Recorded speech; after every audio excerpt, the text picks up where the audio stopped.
Bismillahirrahmanirrahim. Assalamualaikum warahmatullahi wabarakatuh.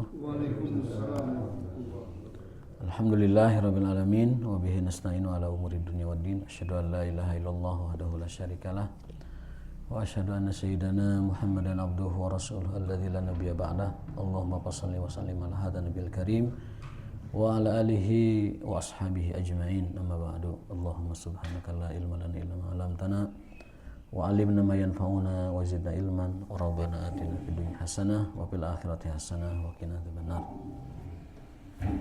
Bapak sekalian yang dimuliakan oleh Allah Subhanahu wa taala, sebelum kita melanjutkan kajian Tazkiyatun Nufus, ada hal yang perlu disampaikan lanjutan dari pembahasan kemarin ya, terkait dengan sholat sunnah. Saya bawakan kitab ini, kitab At-Takrib ya, yang dikenal dengan Matan Abi Syuja, Al-Ghayah wa Takrib, karya Abi Syuja. Kitab ini adalah rujukan resmi dari mazhab Syafi'i. Jadi kalau sudah berbicara Matan Abi Syuja, itu adalah sumber kredibelnya atau mu'tamad. Ya, qaulul mu'tamad fil mazhab, di dalam mazhab Syafi'i. Nah, kitab ini adalah At-Tadhib fi Adilati Matnil Ghayati wa Takrib, semacam penjelasan ya, semacam penjelasan dari kitab Matan Ghayah wa Takrib karya Abi Syuja ya. Karena diskusi kita kemarin seputar sholat sunnah ya, dan urutannya saya akan bacakan urutan atau derajat sholat sunnah dari yang paling muakkad, kemudian nafilah muakkad, kemudian nafilah biasa. Ini terlalu dekat ya.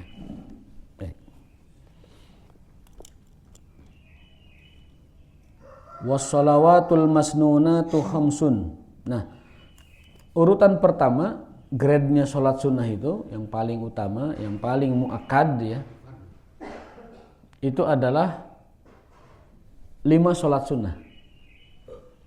Ini urutan yang paling utama, yang paling pertama ya. Artinya kalau kita tahu tertib ini, kita akan memiliki prioritas gitu. Kita akan memiliki atau tidak salah kaprah memahami satu ibadah dengan ibadah lain, mana yang lebih utama, mana yang di bawahnya, mana yang di atasnya, dan mana muakkad, mana tidak muakkad, dan seterusnya. Sholat sunnah yang paling muakkad itu yang paling ditekankan, hampir mendekati wajib. Bahkan sebagian ulama ada yang mengatakannya wajib ya. Tapi kebanyakan itu mengatakannya muakkad, tidak sampai wajib. Yang mengatakan wajib itu Abu Hanifah sebenarnya. Tetapi kebanyakan itu mengatakan muakkad. Nah, yang pertama itu adalah sholat sunnah yang dikerjakan secara berjamaah. Itu adalah sunnah yang paling muakkad, mendekati wajib. Bahkan sebagian mazhab mengatakannya itu wajib. Wajib. Yang pertama sholat id. Salat Id ya. Itu mendekati wajib. Bahkan Abu Hanifah mengatakannya wajib ya. Yang kedua, salat gerhana. Nih di kita ini masih ada orang-orang yang malas-malasan salat gerhana itu. Yang di rumah, yang cuek gitu. Padahal udah takbiran di masjid tapi nggak datang. Ya. Mendekati wajib. Pokoknya 5 sholat sunnah ini mendekati wajib. Muakkadnya itu sudah nyerempet ke wajib gitu. Itu sholat gerhana yang kedua. Yang ketiga, sholat istisqa. Sholat istisqa. Kalau masyarakat setempat mengadakan istisqa, maka muakkad bagi semua orang untuk mengikutinya. Kalau umaro atau pemerintah menetapkan sholat istisqa, maka kaum muslimin yang ada di situ itu muakkad untuk mengikutinya. Berarti ini catatan bagi kita semua, banyak kaum muslimin yang merasa ketika ada sholat gerhana itu tidak merasa itu muakkad ya. Padahal itu adalah sunnah yang besar, juga syiar yang sangat besar ya. Rasulullah SAW memotivasi, barang siapa yang menghidupkan sunnahku maka dia telah mencintaiku. Man ahya sunnati faqad ahabbani wa man ahabbani kana ma'iyya fil jannah. Dan siapa yang menghidupkan sunnahku dia telah mentaatiku, menunjukkan ketaatannya, dan orang yang menunjukkan ketaatan itu adalah telah mencintaiku, bukti cintanya itu. Dan orang yang terbukti cintanya kepada Nabi akan bersama beliau nanti di surga. Jadi kalau kita ingin bersama Nabi nanti di surga, ya jaga sholat-sholat sunnah, jaga sholat-sholat sunnah atau ibadah-ibadah sunnah yang lain. Di dalam hadis lain, barang siapa yang menghidupkan sunnah ketika orang-orang melupakannya atau orang-orang meninggalkannya. Man ahya sunnati hina tarakahan nas falahu mi'atu syahid, maka baginya itu mendapatkan pahala seperti 40 mati syahid. 40. Dalam riwayat lain itu 100. Barang siapa yang menghidupkan sunnahku, di redaksi lain man tamassaka bi sunnati, barang siapa yang tamasuk, istimsak, memegang teguh sunnahku dikala orang melupakannya, maka baginya itu mendapatkan pahala seperti seolah-olah orang yang meninggal syahid sebanyak 40 kali. Falahu ajru arba'in atau falahu arba'ina syahidan. Jadi besar sekali. Tapi memang memegang sunnah itu berat Pak di akhir zaman itu.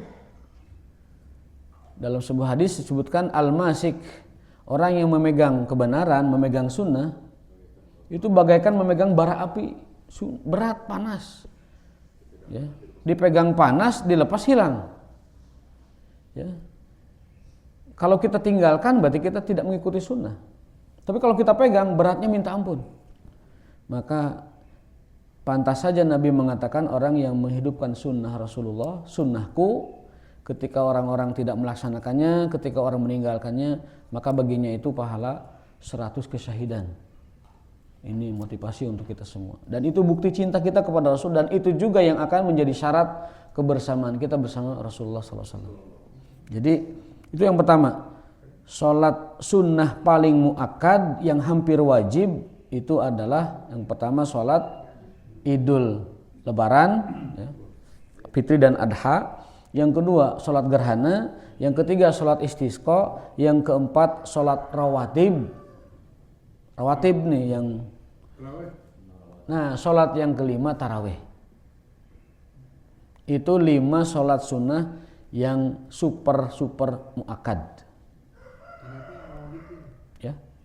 Nanti witir bagian kedua. Dia derajat kedua witir itu. Kalau tarawih itu ke sholat ulang. Iya, sholat ulang tahajud. Sunnah. Iya, sunnah muakkad. Kalau sudah tarawih karena ada syiarnya bersama kaum muslimin, karena dilakukan berjamaah dan ijma para sahabat itu dilakukannya berjamaah di masjid, sehingga itu menjadi urutan yang kelima di dalam sunnah muakkad. Ya, sekurang-kurangnya itu adalah pembagian dari mazhab Syafi'i. Itu cara memahaminya begitu. Ya. Kenapa mesti kita jelaskan? Karena banyak keterangan-keterangan yang setiap sholat itu ditunjukkan keutamaannya gitu. Contoh, afdalu sholawat, sholat paling afdol setelah sholat fardu adalah tahajud di dalam satu hadis, ya, qiyamul lail, ya. Di dalam hadis lain bahwa sholat yang paling afdol itu sholat yang mengiringi sholat fardu, kan begitu. Ada lagi hadis lain yang mengatakan bahwa sholat yang paling diutamakan dan paling utama itu witir. Nah, karena banyak hadis yang menunjukkan keutamaan tiap-tiap sholat, maka ulama dari kalangan fikih Syafi'i membagi klasifikasi itu. Sama-sama afdol, sama-sama kuat, sama-sama utama, tetapi dari yang sama-sama utama itu diklasifikasikan. Utama yang dilakukan berjamaah itu menduduki utama yang utama gitu. Itu ya cara memahaminya begitu ya. Jadi semua sholat sunnah itu utama, tapi ada utama yang dimuakkadkan karena dia dilakukan berjamaah. Jadi di situ ada nilai kejamaahan, di situ ada nilai syiar Islam, di situ ada nilai persatuan, di situ ada nilai ukhuwah, sehingga sholat yang dilakukan berjamaah, sholat sunnah ya, itu dikategorikan sebagai muakkad. Satu, sholat Idul Adha dan Fitri. Yang kedua, sholat gerhana. Yang ketiga, sholat istisqa. Yang keempat, rawatib. Yang kelima, tarawih. Nanti urutannya akan ada. Wajib. Itu mah wajib Jumat. Ini kita sedang membahas sholat sunnah. Nah, urutan kedua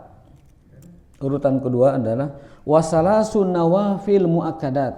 Sholat muakkad yang nafilah, atau kita nyebutnya nafilah muakkad. Yang pertama, sholatul lail, sholat tahajud. Itu nafilah muakkad. Ya. Jadi sholatnya sholat sunnah, tetapi itu muakkad. Namun grade-nya di bawah yang tadi 5 itu gitu. Yang pertama, sholat tahajud. Yang kedua, sholatud duha.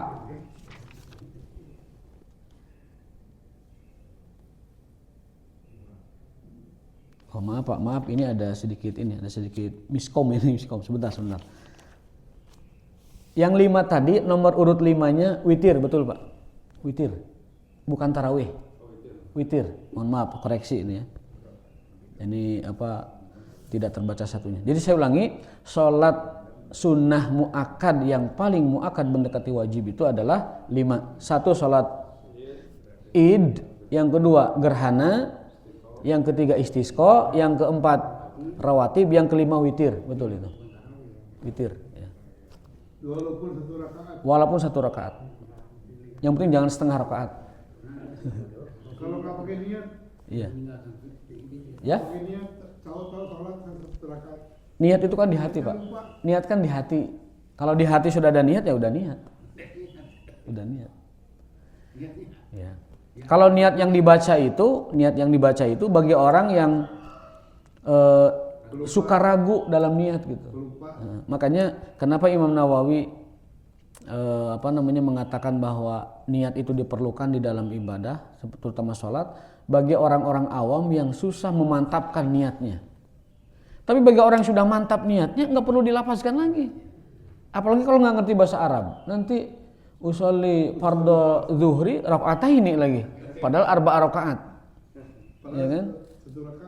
Padahal usolli sunnatal witri, padahal satu rakaatan wahidah gitu ya.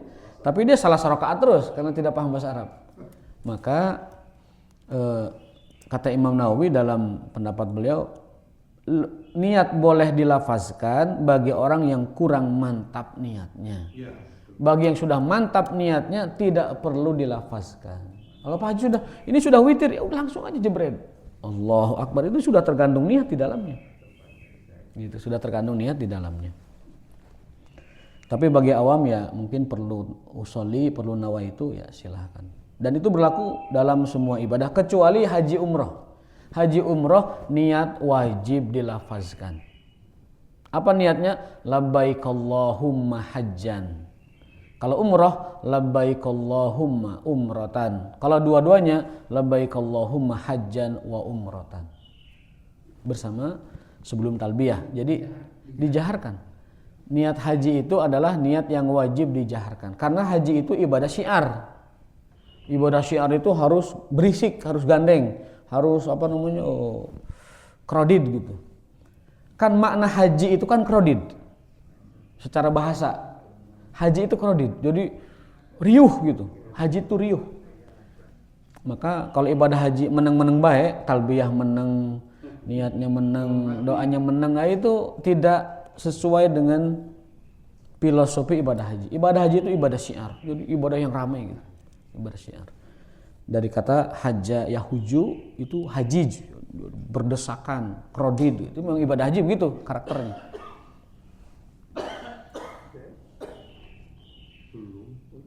Nah, jadi yang ke-5 itu witir ya, saya koreksi ya. Ya? Kan rawatib itu. Rawatib kan maksudnya. Rawatib itu semuanya muakkad. Rawatib semuanya muakkad. Tetapi di antara rawatib 5 itu subuh yang paling tinggi nilainya karena sangat ditekankan. Gitu. Kan muakkad tadi kan ada 5. Ya. Yang keempatnya apa tadi? Rawatib. Nah, rawatib itu dari 5 rawatib atau beberapa rawatib, subuh itu adalah yang paling tinggi di antara rawatib gitu. Kenapa? Alasannya satu, Nabi SAW tidak pernah meninggalkan rawatib qobliyah subuh, baik safar, musafir atau mukim hadir di rumah. Jadi sebelum subuh, Nabi itu safar itu selalu menyuruh rukhsah, jama' atau qasar.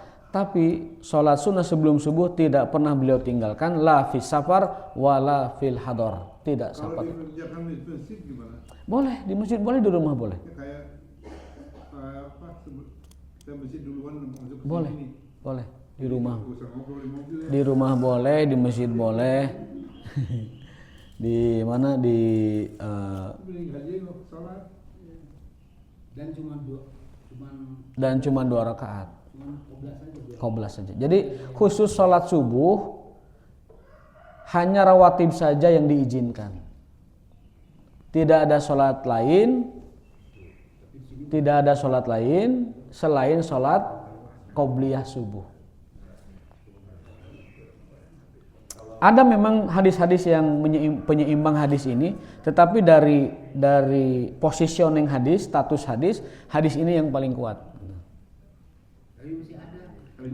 Ya, yang masih ada berarti mungkin megang hadis, tetapi tadi hadis yang kuatnya itu adalah larangan melakukan sholat sunnah selain rawatib qobliyah subuh 2 rakaat. Jadi hadisnya begini, la tusallu ba'da adzanil fajri illa rakaatain al fajri. Janganlah kalian melakukan sholat apapun setelah azan subuh kecuali 2 rakaat qobliyah subuh saja. Terus kita sholat sunat nggak boleh. Tahiyatul masjidnya include dengan qobliyah subuh, khusus subuh. Khusus subuh itu qobliyahnya itu include dengan tahiyat. Berbeda dengan rawatib lain, zuhur, asar, maghrib, isya berbeda ya. Tapi kalau subuh itu qobliyahnya include dengan tahiyat. Dulu ada seorang tabi'in bernama Sa'id bin Jubair, ini mufassir dan fuqaha besar ya. Mufassir, fuqaha besar yang menjadi guru para tabi'in berikutnya ya. Ketika itu dia melihat seseorang yang setelah azan subuh itu sholat terus, Pak. Sholat keyeng teh kahijina mah. Kaduana masih giat dan ada waktu. Ah, ini lumayan nih. Sama beliau ditegur. Wahai anak muda, apa yang kamu lakukan? Sholat apa itu? Ini sholat sunnah. Lah, bukankah Nabi SAW menyuruh kita cukup untuk rawatib qobliyah saja? Qobliyah saja. Iya, tapi kan sholat bagus. Nah, gitu bahasanya gitu. Tapi kan sholat bagus. Masa orang disalahkan gara-gara sholat? Masa orang masuk neraka gara-gara sholat gitu? Jawaban alengtengnya anak muda biasa kan gitu ya. Apa jawaban sang ulama itu? Enggak nak, kamu tidak akan diazab karena sholat sunnah kamu, tapi kamu bisa jadi dihukum gara-gara menyelisihi larangan Rasulullah. Tidak ittiba, tidak ngikut, tidak nurut kepada larangan Rasulullah. Jadi bukan sholatnya yang masalah, tapi sikap kamu tidak mengikuti Rasul, itulah yang akan dipermasalahkan begitu. Tidak ittiba. Apalagi bentuknya kengeyelan seperti itu. Ya. Kalau hanya melakukan dan tidak melakukan itu tidak masalah. Tapi kalau sudah ngeyel demikian, mengatakan mendang-mending daripada ini mending ini, ya itu tidak ittiba kepada Rasulullah. Kumain. Jadi agama itu memang dengan ilmu, tidak dengan nafsu ya. Agama itu dengan ilmu, bukan dengan nafsu. Kita karena tujuan kita melakukan sunnah, nomor satunya adalah ittiba Rasul, bukan pahala itu sendiri tapi ittiba kepada Rasul. Maka ya ikuti saja sesuai dengan ittibanya kita kepada beliau. Nah, ada larangan tidak melakukan sholat sunnah sebelum subuh jika setelah adzan subuh kecuali 2 rakaat subuh. Kalau sebelum adzan mah bebas Pak, sebelum adzan bebas. Mau 1000 rakaat, mau 200 rakaat silahkan. Tapi kalau sudah masuk adzan subuh, demi menjaga, demi saking utamanya 2 rakaat qobliyah subuh, sampai-sampai Nabi melarang untuk tidak sholat apapun, bahkan tahiyatnya pun di-include di qobliyah, demi pelaksanaan qobliyah itu sempurna dan lebih khusyuk. Ya. Sholat sunnah saat jamak qashar gimana? Jamak qashar tapi dia rawatib juga gitu. Nah ini juga di dalam panduan sholat sunnah, Ibnu Qayyim dalam Zadul Ma'ad itu kitab sejarah sebenarnya, tetapi menjelaskan fikih juga. Jadi satu-satunya kitab sejarah yang mengandung pembahasan fikih itu diantaranya adalah Zadul Ma'ad yang paling populer ya. Itu kata beliau, sholat musafir itu tidak dianjurkan untuk melakukan sholat rawatib. Kecuali subuh, ada pengecualian kan, karena memang ada hadis kecualinya gitu. Jadi rawatib yang ada itu apabila kita sholat jama atau sholat qashar itu tidak perlu dilakukan. Kalau kita mengikuti kebiasaan Rasul Sallallahu Alaihi Wasallam. Tapi kalau melakukan juga tidak ada larangan kan? Maksud tidak ada larangan itu tidak ada dalil yang tidak ada dalil yang menjadikan itu sebuah perbuatan tercela. Boleh dijalankan, boleh. Ya, karena rawatib itu memang hukum dasarnya kan menyertai sholat. Tetapi karena Rasul tidak mencontohkan, sebaiknya kita mengitiba kepada Rasul SAW. Itiba itu yang paling penting. Jadi kalau lagi jamak qashar ya jangan rawatib sebaiknya, karena Rasul mencontohkan begitu. Logikanya begini, sholat wajib aja diringkas, masa ditambah rawatib? Ya udah aja sholat biasa. Gitu. Sholat 2 sholat aja di jama, ini pakai rawatib, ya nggak usah jama kalau gitu, sholat biasa aja, gitu kan. Jadi sholat musafir itu Nabi menekankannya tidak melakukan rawatib apapun. Nah kita masih lihat nih teman-teman kita 1-2 gitu ya, saat touring ya kita kan suka tanda petik lah gaya-gayanya mah mencontohkan gimana sholat dalam safar gitu. Tapi ayah masih rawatib. Duka kudu sabaraha kali di pasian terangna gitu. Ayah masih rawatib. Di heureyan, aya bade rawatib mah. Ya udah aja sholat biasa. Gitu. Kalau mau rawatib enggak usah di qashar, enggak usah di 2 rakaat, 4 aja sekalian. Kan begitu. Lebih utama mungkin. Musafir itu berapa hari ya? Musafir itu 80 kilo perjalanan. Ya berapa hari di sananya? 3 hari, jatahnya 3 hari. 3 hari ya? 3 hari. Tetapi kalau melihat kejadian Nabi Futuh Mekah itu kan 10 hari di Mekah itu. Ya. Penaklukan kota Mekah. Itu beliau 10 hari itu tidak puasa dan tidak sholat sempurna. Artinya sholatnya qashar gitu loh. 10 hari. Berarti apa? Ini dalil bahwa sholat jamak qashar itu selama musafirnya itu masih ada keperluan safar diperbolehkan. Bahkan sampai setahun, 2 tahun, 3 tahun.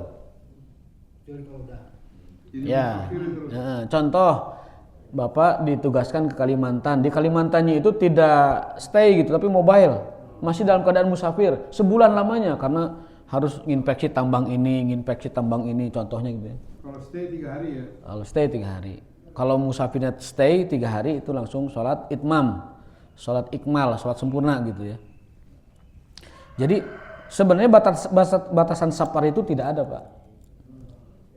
Bahkan dosen-dosen kami yang dari Saudi itu sampai lebih dari berbulan-bulan itu melakukan jamak qashar. Karena tadi prinsipnya adalah safar itu selama hatinya masih dalam keadaan safar, mobile gitu, itu kan tidak bisa ditentukan gitu. Contohnya paling ringan itu contohnya begitu. Kita tugas ke Kalimantan, di Kalimantannya gitu mobile, atau mungkin ada orang yang tur ke ke Amerika ataupun ke Eropa ya kan, di sana masjid susah, wudhu juga susah, ya udah sholatnya jamak qashar aja di apartemen atau di hotel, di sana jamak qashar. Ibadah haji kan ada jamak qashar itu di Mina kan, disunahkannya di Mina tuh jamak qashar. Ya kalau kalau sholat lain ya mendingan sholat sempurna, karena apa namanya kan kadang-kadang pengalaman mungkin sudah 3 hari juga di Mekahnya stay-nya kan, sudah biasa kan. Artinya ketika dia datang ke Mekah, sudah stay di Mekah, hotelnya nyaman, kemudian haram juga dekat, ya mending sholat sempurna karena sudah lebih 3 hari. Ya, saat haji beliau SAW itu di Mina itu jamak qashar. Tapi Di haram tidak diceritakan, memang tidak diceritakan posisi itunya. Tapi ketika futuh Mekah, yang paling bisa kita simpulkan dari keterangannya itu futuh Mekah itu 10 hari jamak qashar. Kalau di Eropa seperti itu winter ya. Ya. Jam ini jam siangnya sebentar, ini gimana caranya? Dikosor semua. Siangnya sebentar. Oh, ya, mataharinya sebentar. Iya. Nah, memang di dalam kitab fikih minoritas, fikul aqoliyah ya, ada buku itu nulis tentang fikih minoritas. Orang yang siangnya cuma 3 jam, puasanya gimana? Ya. Puasa 3 jam. Iya, matahari itu hanya 3 jam gitu. Ya. Terbit terbenamnya itu ada yang 1 jam. Gimana puasanya? Ada 3 pendapat, Pak. 3 pendapat. Ya, kenapa saya sampaikan 3 pendapat ya sesuai dengan kondisi nantinya. Yang pertama, waktu puasa dan sholat mereka itu disamakan dengan negeri terdekat. Kalau Kanada ujung berarti yang paling dekat mana? Ya mungkin Amerika. Ya mungkin Kanada yang pusatnya kan, di ibu kota. Yang di Alaska, di Antartika, di Greenland segala macam. Itu tata cara ibadahnya itu ngikut